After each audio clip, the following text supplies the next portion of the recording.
Let me ask you something. If I gave you $30,000 today and told you that every single day some of it disappears forever, would you waste it? Because that's exactly what's happening. The average human life is about 30,000 days.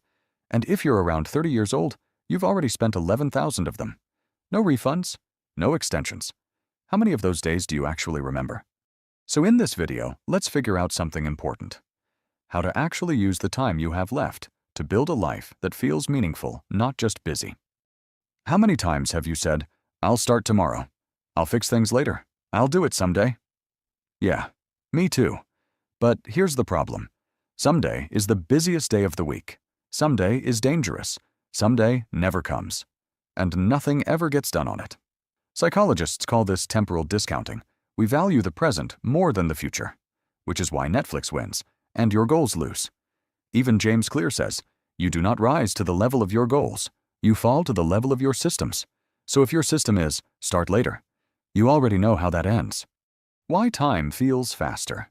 Why did summers feel endless as a kid, but now a whole year disappears in like 3 emails and a Monday?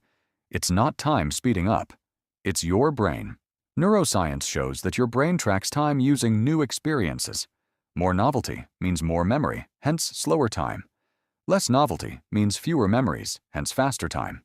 Same breakfast, same route, same Instagram scroll. Your brain goes, yeah, I've seen this episode before, and it stops recording. There's even a name for this, the holiday paradox. Trips feel long while you're in them, but short when you look back. Why? Because they're packed with new experiences.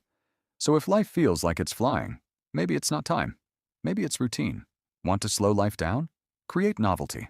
Travel somewhere new. Learn something unfamiliar. Talk to strangers. Learn a new skill. Learn a new language. Do something which is not in your routine. Even taking a different route home can make your brain pay attention again. As philosopher William James said, the great use of life is to spend it for something that will outlast it. Busy versus productive. Let me ask you honestly, are you productive or just professionally busy? Because there's a difference. Answering emails feels productive. Attending meetings about meetings definitely feels productive. But is it meaningful? There's a famous quote by Warren Buffett. The difference between successful people and really successful people is that really successful people say no to almost everything. Which basically means success isn't about doing more. It's about doing less, but better. Imagine yourself at 90 years old looking back. Will you remember that email thread? Or the time spent with family and friends? You'll remember moments. So maybe the real flex isn't being busy, it's being intentional. What actually makes life feel meaningful? Money? Fame? Neither. The Harvard Study of Adult Development, one of the longest studies ever, found this. The biggest predictor of a happy life is strong relationships. The day spent creating boring presentations and meetings is a day wasted.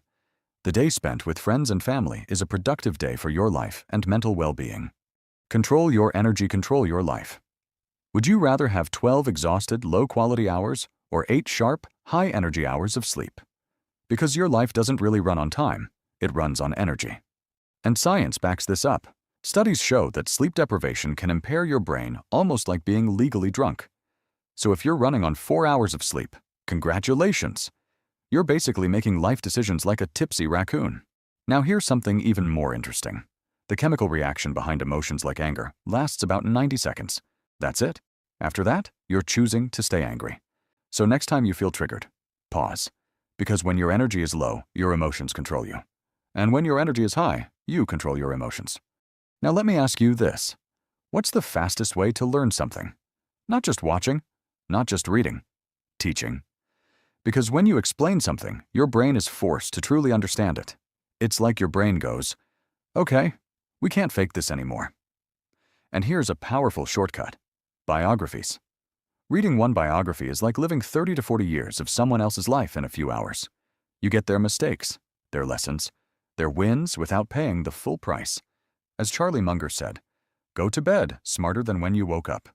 So if you want a better life, don't just manage your time, manage your energy, control your emotions, and upgrade how you learn, because that's where real leverage comes from. Why do we wait to feel inspired before starting? That's like waiting to feel fit before going to the gym. It doesn't work. Creativity works like a rusty faucet. When you first turn it on, what comes out? Terrible ideas, awkward ideas, slightly embarrassing ideas. But here's the key. They're not the problem. They're the process. They clear the pipe. Even Pablo Picasso said, "Inspiration exists, but it has to find you working." So don't wait to feel ready. Start messy, because messy is where the good ideas are hiding. Why do simple decisions feel so exhausting sometimes? Because every decision drains mental energy. What to wear, what to eat, what to watch. It all adds up. This is called decision fatigue. That's why many successful people simplify the small stuff. Same clothes, simple routines. Not because they're boring, but because they're saving their brain power for what actually matters. And here's how smart thinkers approach problems. They don't just ask, "How do I fix this?" They ask, "How might I be causing this?" That's called thinking in mental models, simple frameworks to understand complex problems. Sometimes the best solution isn't adding something new. It's removing the thing causing the problem in the first place. So remember, start before you're ready, protect your mental energy, and think better, not harder, because that's how small ideas turn into big results. Conclusion. Let me leave you with this. You don't have unlimited time. You have about 30,000 days. That's your budget. And here's the math. Your habits become your days. Your days become your years. Your years becomes your life. So here's your move. Don't change your whole life today. That's how people quit. Pick one thing, just one, and start, because the best time to start living wisely is not someday, it's today.